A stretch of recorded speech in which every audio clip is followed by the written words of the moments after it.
Okay, Kris, are you ready? Absolutely. All right. 3, 2, 1, let's jam. Hello and welcome, everyone. I'm Corey Hoffstein, and this is Flirting with Models, the podcast that pulls back the curtain to discover the human factor behind the quantitative strategy. Corey Hoffstein is the co-founder and chief investment officer of Newfound Research. Due to industry regulations, he will not discuss any of Newfound Research's funds on this podcast. All opinions expressed by podcast participants are solely their own opinion and do not reflect the opinion of Newfound Research. This podcast is for informational purposes only and should not be relied upon as a basis for investment decisions. Clients of Newfound Research may maintain positions in securities discussed in this podcast. For more information, visit thinknewfound.com. My guest in this episode is Kris Abdelmessih, co-founder of Moontower AI. Kris began his career at SIG, where he worked as a market maker in several different option pits, before moving to Parallax, where he ran a relative value commodities volatility book.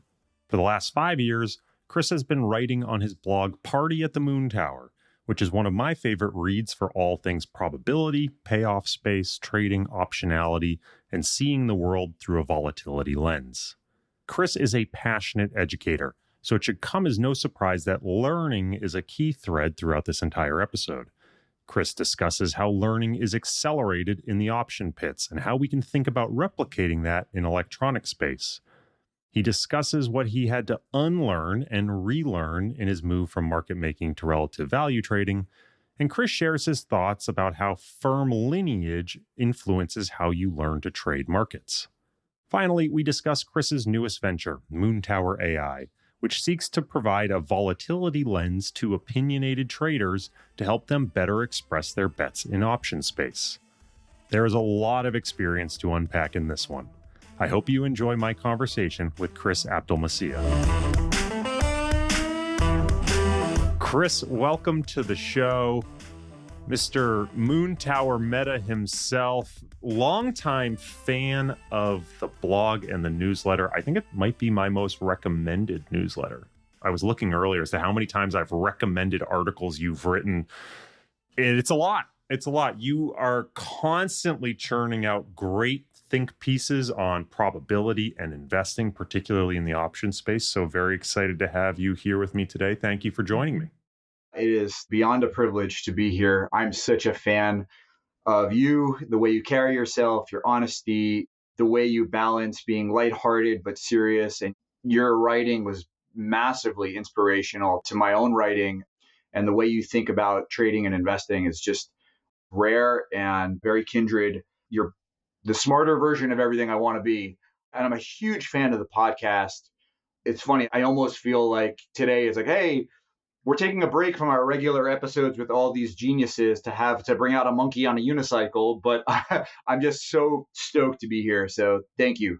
Well, I feel like I'm going to have to edit most of that out, but I appreciate the kind words. And I think at the end of this episode, nobody will be thinking of you as a monkey on a unicycle. And certainly nobody who's read your writing would think of you that way.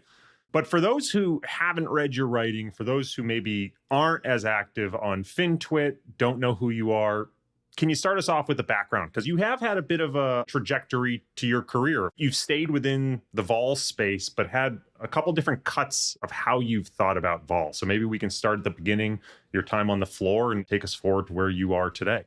Yeah, so I'll give a brief career bio. I was kind of a traditional entry into the business. I'm also a Cornell alum.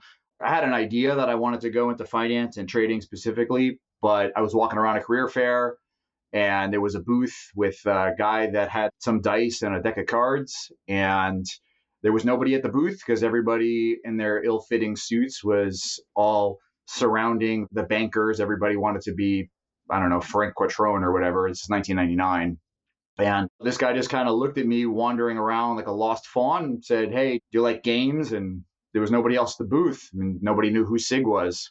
So I went over there, did a little interview, didn't do so great.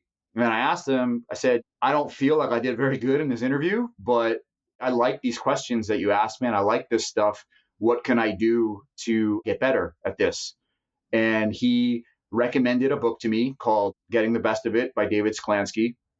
And of course, I went and got it and read it. And I, to my surprise, got a call back for a second interview, and all the questions were straight out of the beginning of that book. So I guess he liked me because he wanted me to get through. So I end up at SIG, got into their trainer program. I started on the Amex. I spent 6 to 9 months clerking for various pits, clerking in Spiders ETFs. ETFs were a relatively new product at the time. The king of ETFs, Reggie Brown, was my boss. And so I was his clerk. That's where I learned Excel. I didn't even know Excel. So I was clerking in Spiders, and then I did index options, equity options, all that. I was clerking all that, went through their training program, lived in Bala Cynwyd, Pennsylvania for 3 months, mock trading, theory, all this stuff. Honestly, a lot of the stuff that I write about was super inspired by what we learned, all those basics. And then after that, was a market maker on the Amex floor in equity options for a couple of years. Then I was on a New York Stock Exchange. I was a broker for a year, and then I was a specialist in ETFs for almost a year. And then after that, I was asked to go start the oil options trading business on the NYMEX for SIG. And if I remember correctly, I had failed twice before. So it was, the proposition was like, hey, go over there, see if we can figure it out, try not to lose too much money. So it's a great setup for, it was a high upside, low downside situation. So went over there. Took us about 6 months to figure it out. This time we ended up being very successful. And there's a luck component to it. We were going there right at the transition of the markets going from, when I stepped into the pit, we was, as we say, trading on fingers, flashing our hedges to the futures pit. Markets were not very electronic at the time. There was a thing called, I think it was called Access or something. There was like electronic markets at night, but it was open outcry, hand signals and all that. But we were coming from a world where we were used to trading electronically. So basically, we were early adopters of using technology over there and built that business. That went well, traded. And then after 3 years of doing that, I left and I went over to trading. I got backed by a backer in Chicago. So basically like put up some of my own money. And then for almost 4 years, built my own little market making operation. And I'll talk more about that later, but that we did spend 4 years learning to trade a lot of different commodity products, futures options. And then I went to, after that, Parallax, which is a big hedge fund in San Francisco. Their traditional business is relative value equity vol trading, also has a bit of a SIG lineage. And they asked me if I'd move out to California and build a commodity options trading business for them. So went out there. I spent almost a decade with Parallax. And then in 2021, decided to leave the daily grind. And since then, I started writing about 5 years ago. So I was at Parallax when I had started writing online. And then by 2021, decided that I didn't want to sit in front of a screen all day anymore. So I left. Now I write, I teach, and my newest project is an options trading software that we launched a couple months ago. I think it's clear to anyone who has read your writing that you think a lot about thinking and you think a lot about learning. And one of the things you mentioned to me in our pre-call is that you thought the trading floor provided an environment where your learning rate can really be accelerated. Your learning rate about the market, your learning rate about trading, and something that potentially has been lost as we move into a more pure electronic world. I'm curious why you think that learning rate was so accelerated in the floor, and what exactly is getting lost as we all go electronic. This is a fun topic for me because I was very fond of the floor because it was very well suited to how I learn, which is the key thing on the floor that feels very different than today is the who. Because when you are on the floor, you are mixed in there with all these competing firms, as well as all the people from your own firm. And there's a sort of frenemy dynamic where you show up to work every day and you can see what your competitors are doing, but they're competitors right now, but tomorrow they might be employees or you might be asking them for a job. So it is a very cooperative, but combative ecosystem at the same time. It's very unique in that way. Imagine everybody's sitting upstairs today on their screens trading. Imagine if you just all got in a room and were trading, what that dynamic could feel like. So on the floor, your learning rate would be very high because you had this amazing and unique opportunity to try to reverse engineer what people were doing. So for example, a broker might come to the pit. Let's say an option's worth $5 and a broker comes into the pit and says, hey, I'll sell 100 of these at $4.95. And everybody in the pit's going to go buy them. So that's not interesting. But what happens if that broker comes into the pit and says, I'll sell these at $5 and one market maker lifts it. And then that market maker says, I'll buy more there. So what you have is this new piece of information. Why is this one market maker want to buy these options? But the thing is, you've seen this market maker. You know what firm he works for. He's got a headset on. Most of the people in the pit, maybe they don't have a headset, but this guy has a headset on. So in other words, like, he's seeing something that you're not.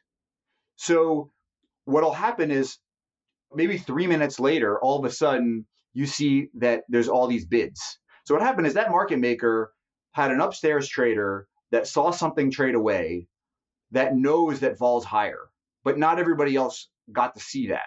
So what you're doing is you're weighting the credibility of the actors, like subconsciously, as they make decisions. And from there, that is guiding your own decision process.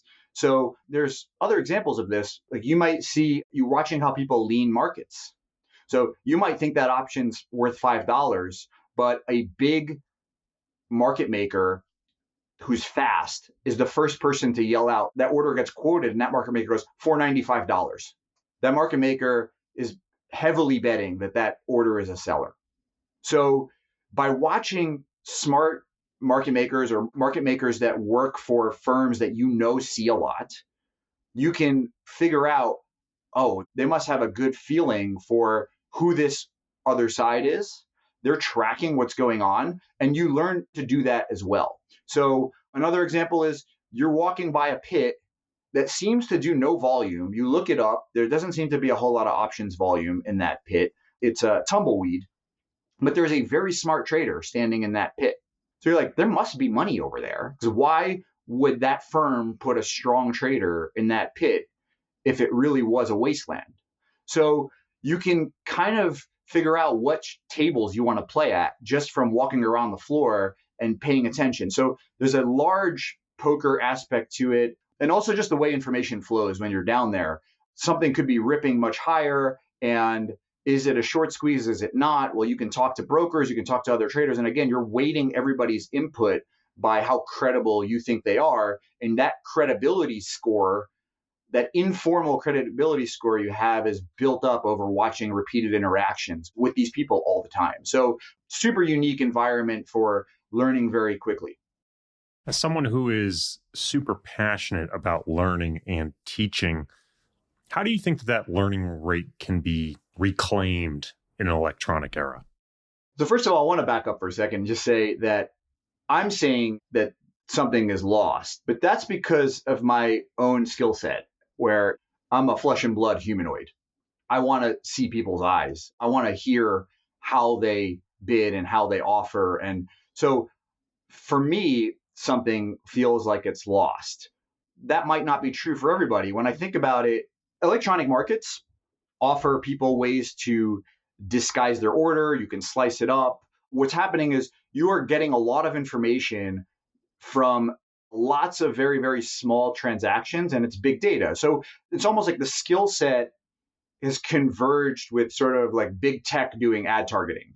Like it's the same kind of skill set. It's not the world I grew up in trading. So I think that there are people that can have a very high learning rate if they are attuned to those methods today. But as far as reclaiming the learning rate, I think you can do that by cultivating, like Twitter's amazing. You can go online, and if you have good taste and develop taste into who's a real G versus who's a LARPer, you can figure out who you can learn from. And even though you're not on the floor and you have all these opportunities for serendipitous meetings with other people because they just happen to be right next to you, you have to put more effort into it. And I think traders can reclaim some of that learning rate by putting themselves out there more.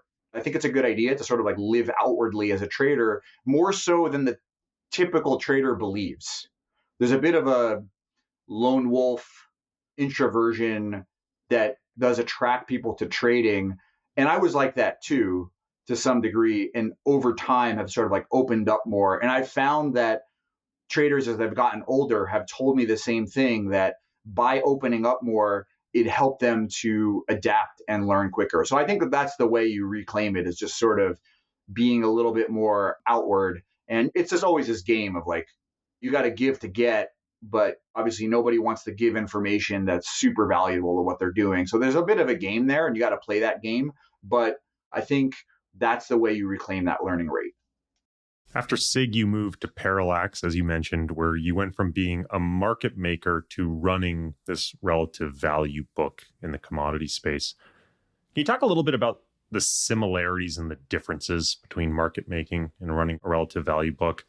What skills translate, what don't, and maybe what was sort of the steepest part of the uptake curve for you? Yeah, absolutely. Let's start with the differences first. So the first thing is your definition of what's a good trade evolves.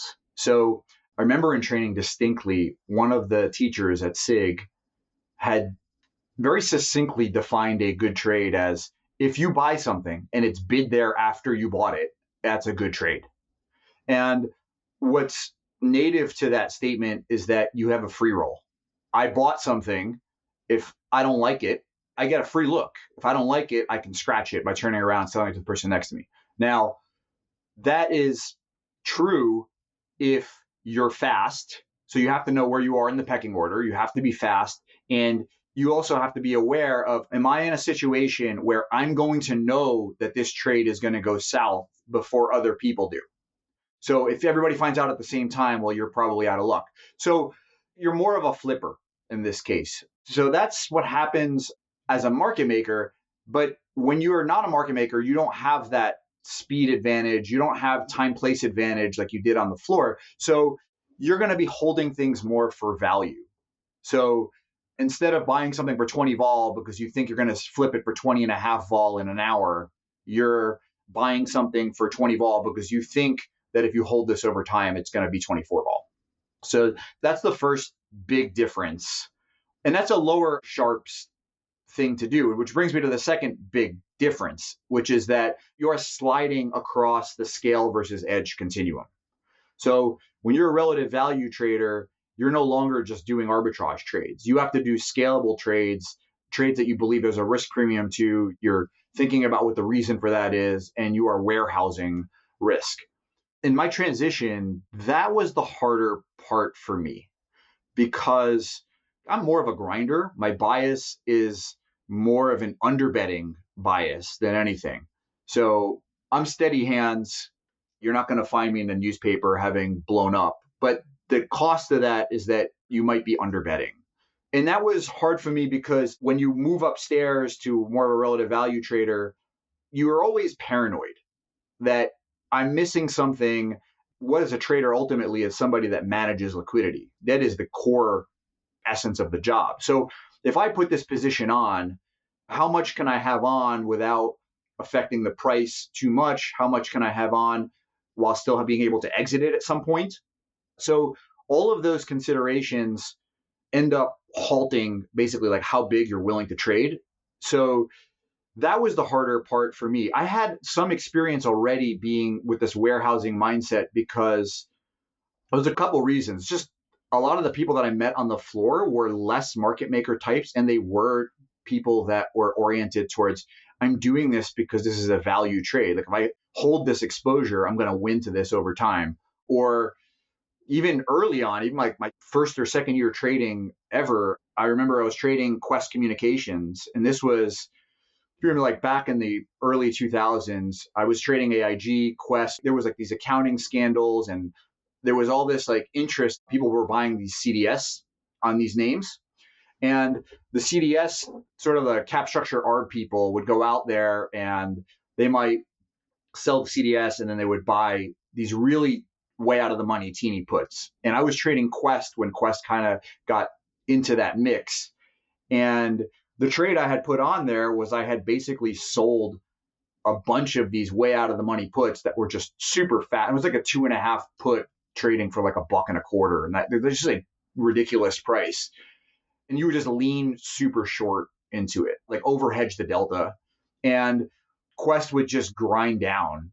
And that was a trade that made a bunch of money. So I watched a colleague do the same trade in Xerox for 10x the amount of money, like a year or two later. You're warehousing that trade. You're just putting that thing on and saying, like, I'm going to kind of trade around this, but really I'm going to hold this sucker. So it wasn't completely foreign to me, but it was still hard to bet the right amount for the amount of money that we really needed to make to move the needle. So I got better at that over time, but that transition took a couple of years. And similarities about what you can use from that experience, it's really just the idea of knowing how the transaction game is played, knowing how a market maker thinks, knowing how are they going to set the screens up based upon the flow. It's like I know what my adversary is thinking. I know why the screens are framed a certain way. So it's like all the cloak and dagger stuff of like, how do I want to try to get into this trade is part of your DNA, which I think if you started on the buy side, that's probably less native to you because you're not setting the table for the people that are going to come trade with you all the time. You're a taker. So in that regard, like, let's say in that example, I think vols should be 24. It's trading for 20. I come in today, I look at all the markets and I see that that vol that I think is cheap is underperforming today. Like lots of things are down. This things are down even more. So this is a great day for me to get in there. So I'm working screens. I'm running algos to be out there buying. And then I'm scouring the broker markets and saying like, which broker is knocking this thing down? Let me try to go talk to them and make sure I'm best bid. You know, I want to be mid-market bid for size here. And so maybe that day I buy 50,000 Vega in that name. And then tomorrow, maybe that name is outperforming the vols and all the other names. So maybe that vol's up to 22. I still think it's cheap. I think that vol is 24. But I say today, I'm going to sell 15,000 Vega out at these levels. I'm just trying to trade around the position. And then what's happening is over time, you are trading for value, but you are trading around it in a way where you're sort of like lowering your average price because you're booking trading profits in the meantime. And so I think that that mentality of, hey, there's a price at which I will let some of this go, even if I think it's cheap, comes from just being a high volume trader. So I think that that part really translates pretty well. It improves your execution. You mentioned to me that early in your transition into Parallax, you had a mentor who said to you, quote, do you want to optimize your P&L on a daily basis or something else? And that this question really unlocked something for you. And I wanted to get from you directly, what did this question mean to you? And how did it ultimately impact your behavior in your new seat? This was sort of a profound one for me. It was something I needed to hear. So the context here was, this is my I'm in first or second year at Parallax. And the context here was that I was trying to dial in my spot vol correlation parameter in oil. And without getting too far into the weeds in that, your spot vol correlation parameter will have a large impact on your model deltas. So, for example, if you run a spot vol correlation parameter of say 1% or 100 or negative 100, what you're saying is every time spot goes up 1%, I think vol comes in 1%, which is what I would say is that's a constant straddle regime. That's saying every time, okay, so I believe that the straddle is always around the same price, or it's sort of like net of theta. So stocks up, vol's down, 1%, constant straddle. Now, obviously, that's a slope, and that's a very local slope. If the stock doubles, I don't think vol halves. So it's clear that that's not a constant parameter. But I was being very locally minded. And the reason was I was very concerned with my daily P&L, which was a bad habit I sort of picked up from spending those couple of years as a market maker. So you really don't want to be too dogmatic about your spot vol correlation because it does change. And so what the mentor was doing is he was encouraging me to zoom out and think about the expected value of the spot vol correlation rather than overweighting it to like the recent observations. So this lesson, it wasn't new to me. I just needed the reminder because of those years that I had spent as a grinder. So I wrote this post, it's kind of this big post called, "If you make money every day, you're not maximizing." And that is a line or an idea that I picked up at SIG. The context of the expression is that hedging and reducing risk is a cost. So really your goal should be to run the highest tolerable risk for a given amount of edge or opportunity. You don't want to hedge more than you need to. And what is how much do you need to? That is we'll call that a black box for now. I mean, that is a function of your bankroll, your mandate, your emotional balance when you're running bad, your alignment or incentives with your compensation scheme and so forth. But you don't want to hedge more than you need to. And you would see this all the time, by the way, like on the floor with the locals that were not super well capitalized. It's like an option's worth $1, they buy it for 90 cents and then they're selling it for 95 cents a minute later. And this is like a fireable offense if you're a SIG trader. Like you don't do that. You are there to tolerate variance and to try to get paid as much as you can. So my mentor was just helping me undo the brain damage I had picked up. And no offense to those locals, they were undercapitalized and that was probably the right thing for them to do. But I was no longer in that situation and I needed to be taking a lot of risk. I know you often downplay your knowledge of mathematics, but I would argue a lot of what you do is quantitative, but not necessarily systematic. And in the past, you've said you believe what separates discretionary from systematic is that, and this is a quote from you, "Discretionary trading is not ignoring data just because it's unstructured."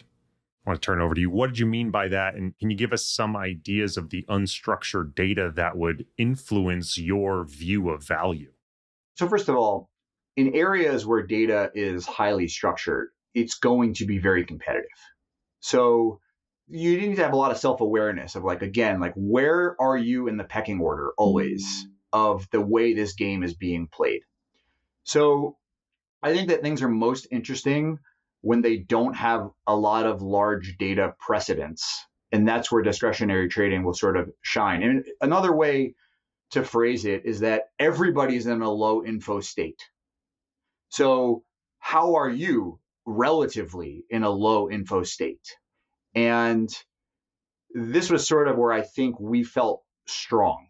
Like for me, I would rather we do these mock trading games, let's throw everybody in a room and we'll just have no precedent at all and just see who walks out of the room with the most money. It's almost like the way our training sort of was. So we like that environment. And in an environment where you can sort of data hack things to death, that's not my strong suit. So that is not an area where I necessarily want to be big. So I'll give an example. Like I said, I think that these cases where the data is sparse are where things get really interesting. And granted, that's not necessarily that scalable. That's sort of the other problem with it. But I want to go back. I like this story. It's very instructive of what I'm talking about. If you go back to spring of 2020 when oil went below zero. So I was trading oil options. I was also a large trader in USO at the time.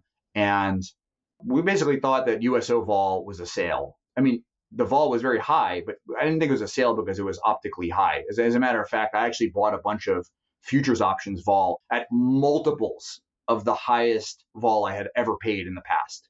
So it wasn't that I'm like, oh, number's high, sell it. As a matter of fact, I was buying it in futures options. It was a sale in USO. And it was a sale because it was wrong. So why was it wrong? There were 3 reasons why it was wrong, mostly stemming from the fact that USO was no longer a barrel of oil. It was an option on a barrel of oil. So imagine you're short oil futures and you're long USO. On the upside, above zero, your P&L is offset. But below zero, you can't lose any more on your USO leg and you're just short oil futures. So that's a perfect put hockey stick diagram. So USO had turned into a put option. Now, the clue to this was that it started trading at a premium to its NAV. Now, if you're naive, you look at that and you say, oh, there's a bunch of retail donkeys that are trying to buy the bounce back in oil because the price went down a lot and they're buying the ETF. But if you think harder about it, you realize that USO is an option and that premium to NAV is actually extrinsic. So that extrinsic can actually be converted It's a bit messy and we were imprecise about it, but it can actually be converted to an implied vol. We had an opinion of exactly how much that premium should be based upon where the futures options vols were trading at the time. So what we did was, well, let's go back to why USO vol was a sale. I just want to clarify, this is because of the corporate structure around the ETF that it is limited liability to the investors. Correct. That they cannot lose more than they invest versus with a futures contract, you could. Absolutely. Nobody's going to call up grandma and say, you owe us money because USO went below zero, right? So here was our thinking as why it was a sale. So on the off chance, it was a material but low chance that USO could go to zero. In the event that it goes to zero, all this extrinsic time premium and these long dated options is going to zero. Zero is absorbing barrier. So it's like a cash takeover in a stock. So number one, it's like there should be some discount to these options on the event that USO does go to zero. So that's point one. That's probably the least of the considerations, but it's not a zero. So that's one reason. The second reason is that if you buy USO, you're getting oil futures, but you're also getting that embedded put. Now, what's more volatile? A portfolio of oil with a put or oil? So that portfolio that is USO is fundamentally less volatile. And the way it manifests, if you're just looking at it on a daily basis, is that when you are near zero, its premium to NAV will be sort of maximized. And as oil rallies off of zero and it goes up, the premium to the NAV is going to decline, which means that the ETF price is not going to go up as fast. Likewise, on the downside, as oil approaches zero, the NAV expands. So as the oil future goes down, USO does not go down as fast. And that's how you will actually see it manifest on a daily basis. So this portfolio that is called USO, or that's the thing, like USO is a portfolio, and that portfolio is less volatile than an oil future. So that's the second reason why we understood that vol should be lower in USO relative to the futures options. The third reason, and this is like a bit of a poker reason. So if you remember the fund managers, they're facing existential risk. They're worried that our asset could go to zero. Our whole business could go to zero on this product. So what did they do? They rolled to the next month. Now, they roll futures to the next month. Like the first thing about understanding what futures is that deferred commodity futures are less volatile than the prompt future. They have a lower beta than 1 to the prompt future. And then the other thing is when vol gets very, very high in a commodity, that'll tend to happen in a way where the betas of the back months decline relative to the front month. And part of that is correlation, but most of it is the vol ratio. So if a 1-year future moves at 60% of the vol of the front month future, in a breakout situation where the vols have all exploded, that 12-month future might trade as low as 30% of the vol of the front month future. So what happens is the advisor is changing the composition of the portfolio to hold less volatile futures. Now they rolled out to M2, and we said, well, if they're going to roll to M2, there's a non-zero chance that they're going to roll out into more futures. Like maybe they'll roll out to like a strip of futures instead of that. And that's exactly what they did. So we were selling the options thinking there's a chance that this portfolio is going to get even less volatile. So the way we were thinking about it is we have 3 ways to win, or 3 forces that all conspire to say USO vol is lower. And the other thing is then we got confirmation, because when you went out and tried to sell USO vol, there was no bid side liquidity in the voice market. So you basically had to chip away at the screens, which told me that we were not the only people that understood this. But where did we get conviction in the very first place was that we figured it all out 10 minutes to the open. I remember like me and my partner, we had like a spreadsheet open and we were throwing numbers in there. And we had to change our option model for the futures options because we had to switch to a model where the underlying can go below zero. And we're just all back of the envelope calculations. And like we did it all in like 10 minutes and like said, okay, this is what we think the NAV is worth, or the premium to NAV should be worth. This is what we think USO vol should be. And we're like, look, maybe some other people could have done it faster, but we were willing to bet that in this low info situation that we were faster than everybody else. I hate to ask anyone to speculate about new technology because I'm sure that's just a graveyard of failed predictions and feels a little bit unfair, but I know you've been keeping up with the evolution of large language models and their capacity to deal with unstructured data. And I'm curious what your thoughts are on how that will influence discretionary traders. Will that potentially over time as a tool nudge discretionary and systematic closer and closer together? I think I would be a fool to say no. I think the trend would be in that direction. I would agree with that. I mean, the tendency is the market is getting better and better at structuring data. There's money to be made in structuring data.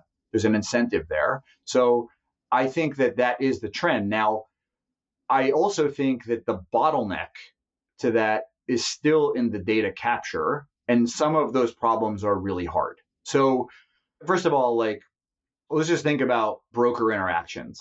So on the one side, you can do things like there's a whole TCA world where you're saying, every time I trade with this broker, you have this whole process for saying, I benchmark the vol that I traded. Is this broker's counterparties? Are they vol smart? Are they delta smart? How are they beating me? Are these good counterparties? Are these bad counterparties? That's all fleshed out. And that is a structured data situation, and people are working on that problem all the time. Now, what's a harder problem is the counterfactual. So it's the broker showed me this order, I passed. Now, am I going to log what evolves on that trade, on a trade that I passed on, that I actually didn't participate on? And then how do I record that? If I traded it, I would have affected the price. So I just think it's a pretty diabolical problem. And the data capture is a diabolical problem. It's are you recording every phone call and listening to when the person says pass? Does the trader now have to go label why they passed? There's tons of reasons why you might pass on a trade that don't even have to do with you think you're being adversely selected on or whatever. There's lots of reasons. So you're now do I have to tell my traders to stop in the middle of their day and label every trade? I mean, you're doing hundreds of trades a day. It's not a feasible thing to do, at least today, the way I see it. Now, are we going to get there one day? We probably will. And that's just not in the business of betting against technology, right? But that data capture, that bottleneck, I think is still there, and there's still opportunity to try to make sense of that stuff because you know that other people haven't. That it's very unlikely that other people have made sense of that stuff. So that's my thought on that one. One of the ideas I've heard you talk about that I think is really interesting is this idea of firm lineage having an influence on how different traders think. And I was hoping you could expand on that concept, what you meant by it, and maybe then as an addendum, as a secondary question, if I can, how does it influence how you thought about working with different traders at your firm or hiring different traders over time? I think a useful way to think about trading firms and lineages is, are they a flipper or a warehouser? So I think I'm not stepping on too many toes to say that a firm like Virtu is a flipper and their edge is in speed, and that's what they're trying to do is I'm going to buy something for 27 cents because I'm going to sell it for 28, or maybe the edge is even less than that, fractions of pennies. They're in the business of being flat at the end of the day, insofar as you can, running such a large business, versus a warehouser who is seeking to put on positions, which is very much the way SIG was. I haven't been at SIG in a long time, so I don't want to talk about them today, but they were in that model. And then there was a sort of a third model, which is the super systematic model. Timber Hill comes to mind. So Timber Hill traders, this is kind of wild, but they were really ahead of their time. They're traders on the floor. They had this computer that was basically just fed all the values. It was a master algorithm that said, this is what all the options are just worth. They were doing this by doing sort of data analysis across all markets, and they had a fair value for everything. But they were not maximizers. You could, for example, if you had a Timber Hill trader in your crowd, he might give you liquidity at a terrible price because the box said that that was a good buy. Meanwhile, every other market maker in the pit is hitting his bid. And it's even if it's a good buy, why not back your bid up? and get a better price. Like, 'cause you could have done that, but they were not investing so much capital into the decentralized decision making and training, and were putting all their capital into building this master model. So Timber Hill was kind of its own sort of way of approaching the market. So you have these flippers, warehousers, and as desks evolve, if you're looking at firm XYZ and they go out and hire a trader with a specific lineage, you can guess the way that they are building their business and their desk. Right now, it's kind of an interesting time because I'm aware of some of the firms that have traditionally been. The problem with the flipper thing is the scalability of it. I mean, that's sort of like the HFT realm, and you're just going to run into limits on scalability on that. So what will happen is that you eventually, if you want to grow, you need to become a warehouser. And the warehouser's way of thinking is a different way of thinking. So I'm aware of situations where some of these flippers are now interviewing people that have come, and that's a lower sharps business to be a warehouser, but the OpEx is much lower because you don't have a $100 million, $50 million a year sort of like technology budget, right? So it is a different business. And so it tends to be that the flippers will eventually they'll saturate their market and they'll try to become more of warehousers. As far as the human capital part, like hiring people, the other one there is banks. And lineages are very important with banks because some banks are very strong traders. They are going to internalize a lot of their flow.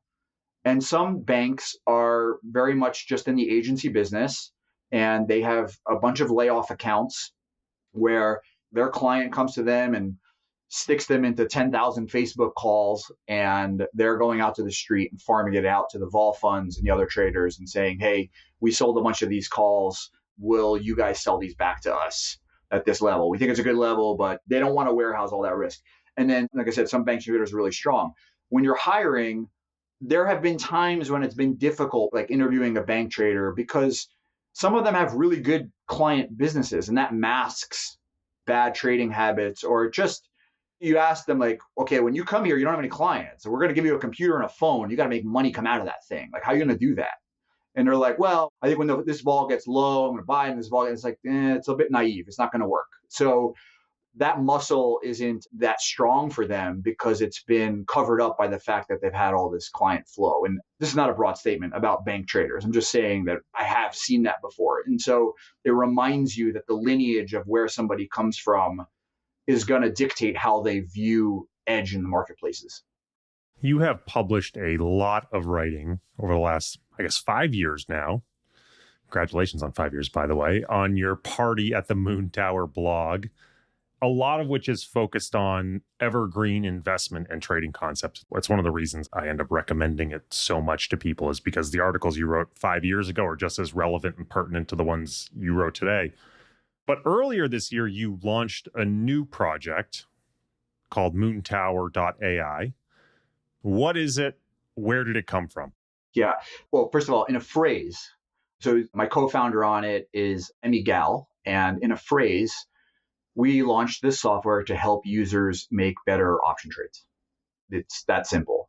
Now, mechanically, what is it? It's a set of dashboards that step through a progression that a vol trader would step through to identify possible opportunities. Now, what distinguishes it from any number of existing sort of option tools is how that progression is structured and really like how opinionated it is. It is my way of seeing the world. That sounds really arrogant, so I'm going to back up and explain how we got here, because the roots of the project are actually pretty deep, even though it's a new product. I think it's going to be familiar to professional options traders, like the thinking here. So I started in equity options, but like I mentioned, like halfway through my tenure at SIG, I started the crude oil options business on an NYMEX that included crude oil, heating oil, gasoline, and various derivative types on them. But when I left SIG to be a sole prop, I actually switched to natural gas because my non-compete forbid me from touching petroleum products. So I was trading natural gas for a couple of years, and after a few years of that, the impact of shale started killing the vol market in natural gas, which meant it was really what had happened was there was too much market making capacity for the name. So just too many predators, not enough prey. There was no edge in the market. So at the same time, though, I pivoted to metals because this was right when silver was ripping higher. It was headed on its way to $50. And electronic markets were still nascent in the precious metals market on the COMEX. So there wasn't a ton of competition. So we just pointed all of our streaming infrastructure from natural gas to metals. I actually took the test on the COMEX, got a membership, and I ran into the pit so that I could trade against broker flow so we can cover it from upstairs and downstairs. After that silver rip, that was dying down. And then cotton, which was trading on the NIBOT or the ICE, that was the floor below us in that building. There was a big short squeeze in that product. And so I secured a membership on the ICE. I ran into that pit for a few months. And then that's kind of a crazy story, probably maybe for another time. It was a kind of interesting time there. And then after the cotton craze kind of died down, the coffee pit started getting hot. And that was 10 feet from where I was standing down there. So then I went and spent 6 months in coffee. All of this experience in a short period of time was sort of the start of an idea. I remember I have some PTSD from the natural gas market, which I had been trading for 3 years, sort of dying, and then being sort of forced to figure out other things to trade and getting up to speed on these new markets. So the idea that we had is let's create a cross-sectional view of commodity markets where we could just focus on whatever was hot. So we'd use a standard set of vol metrics to normalize across the markets, and then we would use our discretion to adjust them as we needed to accommodate for sort of the specific nature of those assets. Now, we weren't coders, so it sounds ridiculous, but we hired a smart senior in high school literally because he was neighbors with one of the guys in the office that we shared office space with. The kid knew Java, and we were like, okay, we'll buy some data. You make a database and that we could query charts from. It was super primitive, but this was the proto concept of what I would later build at the fund and how I would trade when I went to the buy side. So if we fast forward through the years at the fund, where I got to build and trade that framework for nearly a decade, when I left in 2021, I really shut down thinking about trading. I was traveling a ton. I was doing several education projects and writing a lot. But one of those education projects were these free mock trading seminars that I was doing with your former guest, Tina, and a former colleague of ours, this guy Steiner. So I was doing this event in New York with Tina, actually at her office, and I meet Emmy there. And Emmy, he came to that event, and then a few months after that, he asked me to coach him on trading crypto options. He had been trading crypto options, and he recognized that he really didn't have much of a process for what he was doing. So after meeting me there, he said, would you mind helping me out think through this? So I agreed to it. And then as I was coaching him, we would do 2 hours a week. This is the first time I had ever sort of taken what I was doing and methodically written it down in a flow. So I walked through my progressions with him. But because he's a software developer, he would turn the ideas around in code with a UI, which honestly blew my mind. Like I would tell him something like 2 days later, he'd turn around like an example of it. So I started thinking like, well, wait a minute. I've been dying to have my dashboards back. I never really thought it was possible without it costing a ton of money, but you can help me build this and we can do it together. So we started building that. And it was for us. And then what happened was he WhatsApps me last summer with the landing page, and he had bought the moontower.ai domain. And he sends me this landing page and he says, hey, if we want this, maybe other people are going to want it too. I thought about it for a bit, said, I recognized the challenge here was going to be educating people on how to use this and how to think in this way. But I also thought it was the full expression of what I had already been doing. I was already teaching this stuff, but now you could actually practice it. You could actually do something instead of just reading. And I get to get my vol goggles back on. So that was basically how it came about. So if I can put you on the spot, sort of like you're pitching me as an investor and you give me the elevator pitch, what problem does Moontower AI try to solve and how does it go about doing so? So who's it for? It's for people that are already using options. If you're totally raw and not ready to trade options, which is most people and probably should be most people, we have a free membership, which basically just gives you access to a ton of free learning resources. So I would say that this is for people that are already trading options in some way. They're using options to express their investing ideas.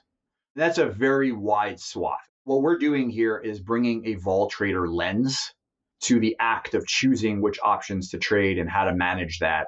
So this could be for anybody. I mean, if you're hedging, if you're speculating, or you're selling covered calls, which is a vol trade, we like to have a lot of nuance about how we think about that. But you know me, I'm very against this framing of you're selling calls for income. I mean, if an option's 50% to be worth $5 and 50% to be worth $0, it's worth $2.50. If you sell it for $2, like, yeah, cash goes into your account, but you have not made any income.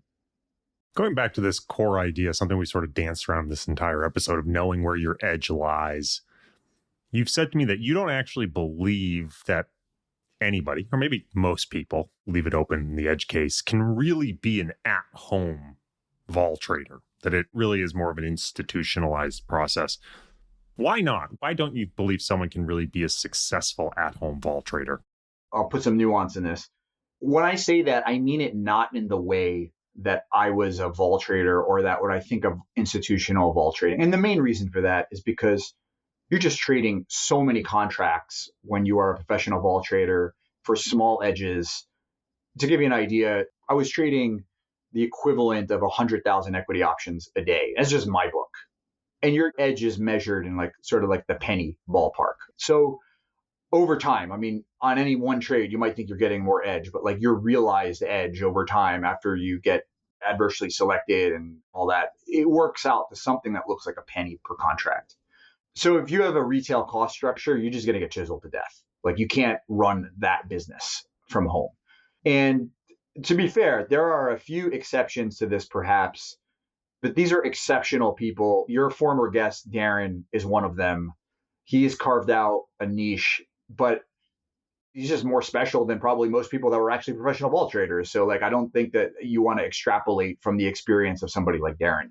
And even if you look at most professional option traders who leave the business, they don't go home and try to be at-home market makers. I mean, they tend to gravitate more towards sort of defined edge arbitrage type stuff like closed-end funds or these odd lot prorated tenders that happen with mergers. Like they're looking for things that look more like binary style bets than they are trying to be like, I'm just vol traders, right?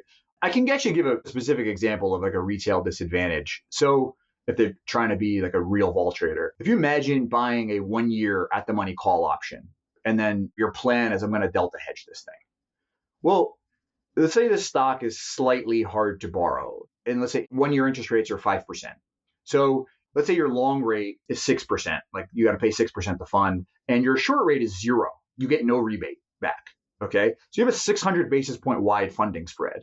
Now, in the market, that call option is going to be priced using the consensus of like sort of market makers funding spread. So let's say that it's 5% and maybe the market makers funding spreads are 80 basis points around that. So 460, 540 around the 5%. So let's say you buy that call that's priced with a 5% interest rate, but your interest rate on your short is 0. Now, if you buy that call, you are paying a much higher implied vol because if interest rates are actually 0, that option's worth a lot less. So you are paying a much higher implied vol on warehousing this position than you think you're buying. And then if you sell the call, that's not a solution either, right? Because now you're funding at 6%. It's not as bad. You're only 100 basis points off the market rate, but you're selling that vol lower than the implied bid that you see on the screen. So it's going to be very difficult to run this like delta neutral vol book as a retail trader just because of your funding spreads. Now, this isn't a concern if you're trading options for directional reasons because your delta P&L is going to completely swamp any of these effects anyway. It's only when you get into this delta neutral world that those costs really start to matter. So let's zoom out a bit.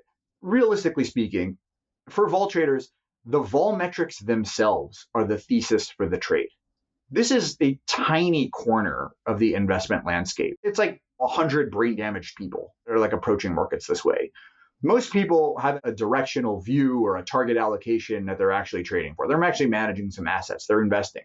So if you think about a vol trader, they have an opinion on the vol, but they're agnostic about the value of the underlying stock. To them, they just say, well, the stock market, it's fair. Like the stock market, if it's doing its job, the underlying is fair. And my job is just have an opinion about the vol. Everyone else is in the opposite situation where they're saying, I've got a view on the underlying and I assume that the vol is fair. So to that person, all the work that they do in deciding about the trade is upstream of the options expression. It's all the work that told, I don't know what they do. They listen to the All In podcast, or they come up with like, I'm going to buy this or I'm going to sell that. So they do that work upstream of the expression. And then they just assume that the options are sort of fair. And what we're doing is we're saying, hey, we're going to give you the vol trader lens to marry that. Like you're going to do all that work to figure out what directions you want to have on, but we can give you the vol trader lens to tell you what's the best options to sort of pick to express your bet. And a very, very important point about options is that they are priced for specificity.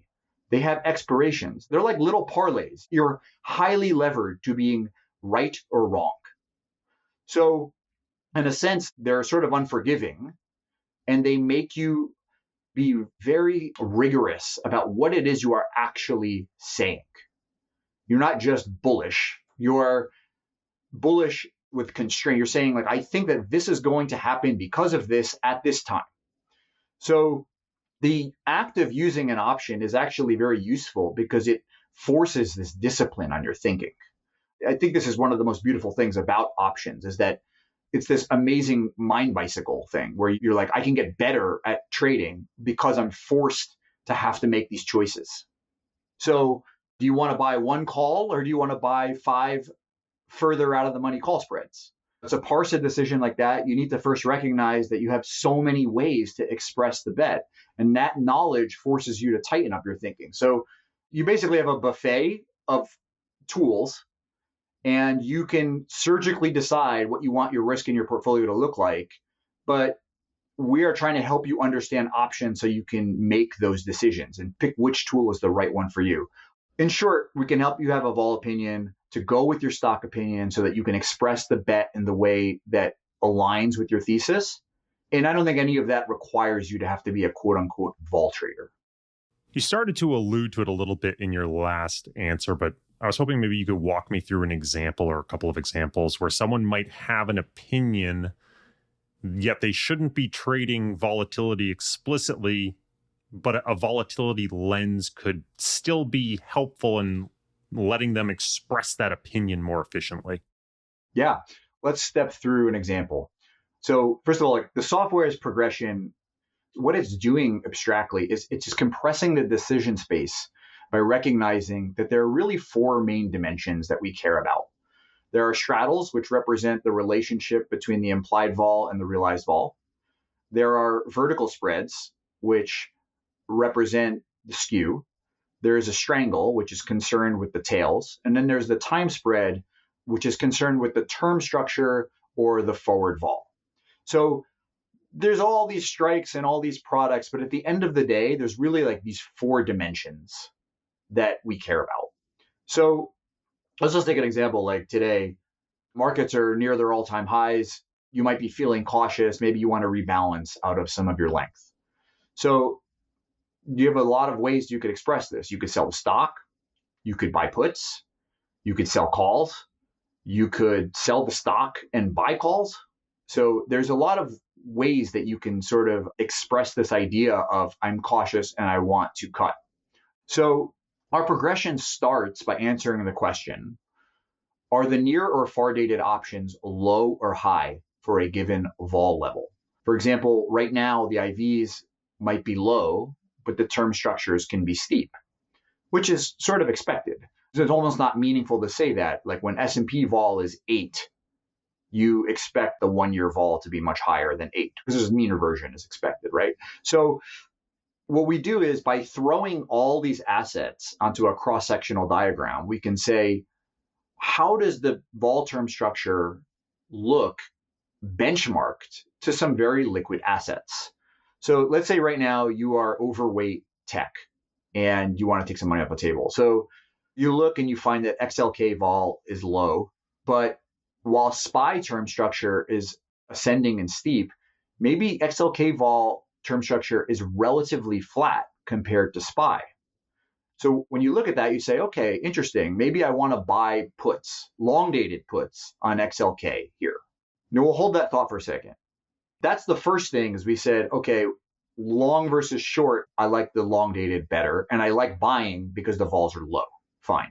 How's the IV priced compared to the realized vol now? Now it's the next step in the progression. Like we have an idea of the term structure, but now how is the IV versus the RV, the realized? So you look at that and you see, well, I expect that when vols get really low, that there will be a premium of the IV to the realized. If S&P vol is 6, the market's not giving you vol at 6. Like maybe it's giving it to you at 8. There's going to be a premium there. And that premium as a percentage of the vol gets fatter the lower the vol is. But we look at XLK and we find that the premium to RV is expected. It's a similar premium to what you're seeing in other names. So in other words, it's, hey, okay, I was looking at this from the buy side. There's a premium to it, but I would expect there to be a premium to it. And that premium is the same or smaller than a lot of other liquid names. Check mark. Okay, we haven't ruled out buying XLK vol yet. It looks like that could be decent. So now I see two choices from here. We can say, I'm going to buy long dated vol, but do I want to buy the puts, the downside options, or do I want to buy the upside options, or maybe just the at the money option? So maybe three choices. So you look at that, and now you say, I want to look at the skew. So you look at it and you realize, oh, you know what? Those downside puts are in a high percentile relative to the at the money vol. So the vol market, that vol lens is not giving me the puts. So I woke up today wanting to buy these puts, but the market's saying, yeah, you probably don't want to do that. So now we've reduced this to two choices. I can say, remember, I think the vol is low. So what I can do is I can buy at the monies and sell those puts relatively. So I can buy put spread, which would give me that bearish exposure. The other thing you can do is, oh, you notice, whoa, look at these out of the money calls. They're actually really cheap, like on an absolute level. Like let's say that they are in their 50th percentile. But you would expect that when vol got really low, skews tend to steepen when vols get very low because option prices are sticky. Like they're just not going to get that cheap. So those calls might be sort of like at their long-term relative relationship to the at the monies, but the absolute vol level is low. And those calls are a discount to the absolute vol level. So these calls on an absolute basis look very cheap. So now you're saying, let me buy the calls and sell the stock. And that's the way I will express this bet. So the key to this is that whatever your directional axe is, you are finding the best option expression to match it. What you would notice is that put call parity is so embedded in the thinking. The vol lens says to buy calls even though you're bearish because that's where the vol surface is cheap. You just sell the stock to create the actual position that you want. And notice how this is completely the opposite impulse that people have. People would say, I want to take money off the table, and they're going to go into XLK and they're going to sell calls. I'm like, no, you don't want to sell them. You want to buy the calls. You hedge the delta. So without the vol lens, you would not realize that mistake that you're making. As a matter of fact, because so many people might be making that mistake, those calls are cheap. That's what's making the calls cheap, is that people are not having a vol lens. And you don't expect most people to have a vol lens because that's not how most people think. So that's what we're doing is we're taking that idea and we're bringing it to everybody. So in short, you start with a stock opinion, you layer in the vol opinion to structure the trade expression. Remember, ideas don't make money, bets do. If you're going to take a more hands-on approach to managing your money, you have to structure your trades to match your thesis properly. If your trade expressions involve options, we want to help you find the best way to structure them, or at least keep you away from options that you would have thought were a good trade that really aren't when you look on a relative basis. When I first started coaching Emmy, a lot of our first conversations would look like he would say, I want to sell these calls. And I would say, if you like selling those, you're going to love selling these, which is another way of me saying those calls you want to sell, I'll buy them from you. And that kind of thinking is very, very difficult to do without having a tool that pulls together everything in this very relative way. That's why I created it. This is always how I thought. And I just figured, hey, if this works for me, maybe it's going to work for other people too. And yeah, that's how we got here. I don't record video for these calls, but if I were to record this video, what people would see behind you is an entire bookshelf filled with games. You are an avid gamer. And I'm curious, I've got two questions related to games. One, I would love to know just what your favorite game is, or maybe the game you're enjoying the most lately. And I'm talking board games here, people, just to be clear. And then two, I know you are someone who's passionate about using games for teaching. And I'm curious as to your thoughts for folks who do want to get into trading. Are there any games that you would recommend they play to create that trader mindset? Yeah, so I'll answer the question about games that I'm kind of into now. So I would say right now, I play lighter games than I probably did like 10, 15 years ago. And that's just because I'm shorter on time. I don't have 4 hours to play a game. And it also tend to be more social. So some games that I really like right now are, well, first of all, there's a very popular ones that really are great, like Codenames and Decrypto, which are amazing word games that really require you to get into the mind of the other people you're playing with. So that's fun. It's like this sort of common knowledge game. Codenames has almost led to my divorce with my wife on a number of occasions. You think you know your partner until you play Codenames. Yeah, it's the new newlywed game in some sense, right? So Codenames, Decrypto's similar to Codenames, but it's a little bit different. Another game that I really like a lot is I like Acquire a lot. Acquire is a game from the 70s where you're building hotel chains and there's a merger aspect to them. So the way that the game works is really neat. You have like tiles like you do in Scrabble, and they're hidden behind a little frame, and then there's a grid. It's like an Excel grid, columns and rows. And you place your hotel chain pieces down, and what happens is you know what tiles you're holding and you know where they go on the board.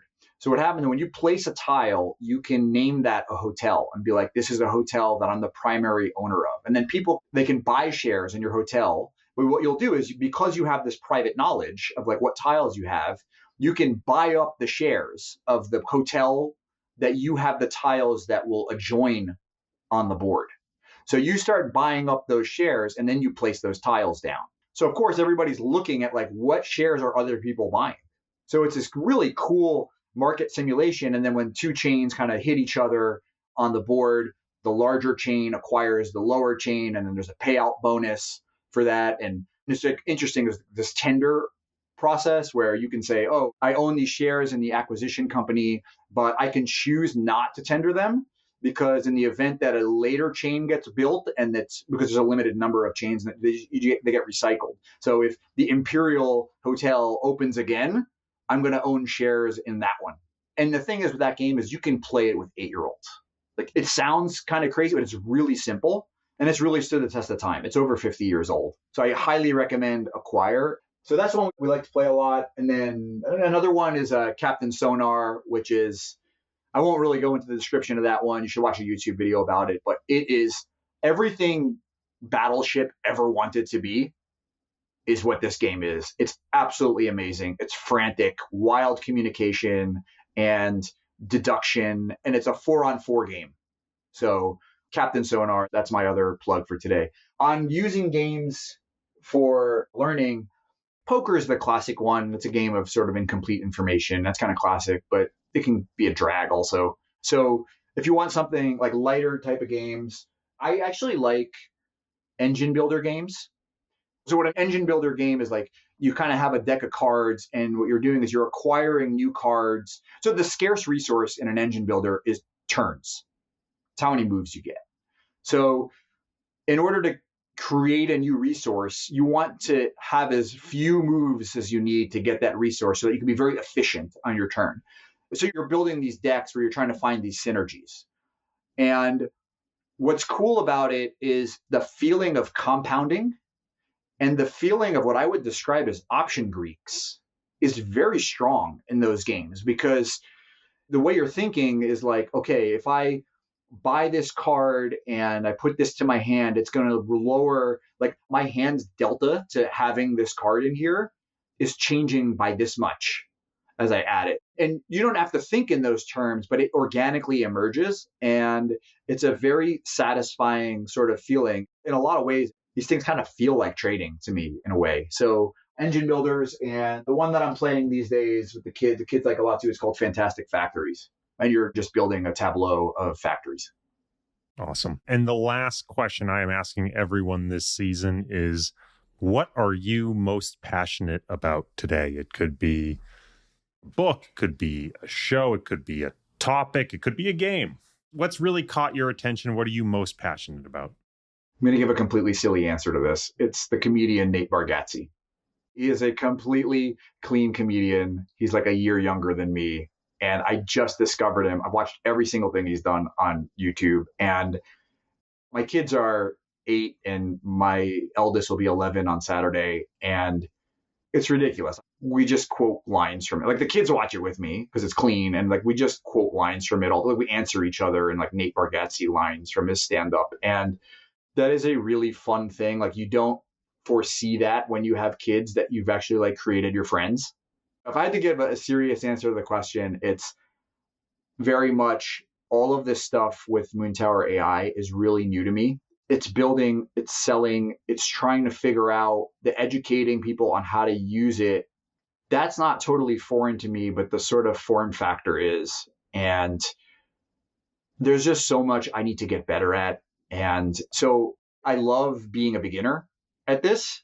So, I mean, my main jams are that. And then the other thing is there's this synergy between writing and doing that. And I feel like upping my game on the writing has also been something I'm very interested in doing. Like you said, a lot of the content that I've done is evergreen, but having a view into the market now is going to allow me to do less evergreen stuff and more, I did a GameStop trade couple weeks back and I wrote about it, and without having this lens that I never would have stumbled upon that kind of idea. Like I never would have been looking at options every day if it wasn't for that. So in a sense, there's a little bit of like going back to what I always did, but also trying to grow in these new ways. Kris, it's been wonderful having you on. I'm glad we were finally able to make this happen. Thank you so much for joining me. So much fun, man. Thank you.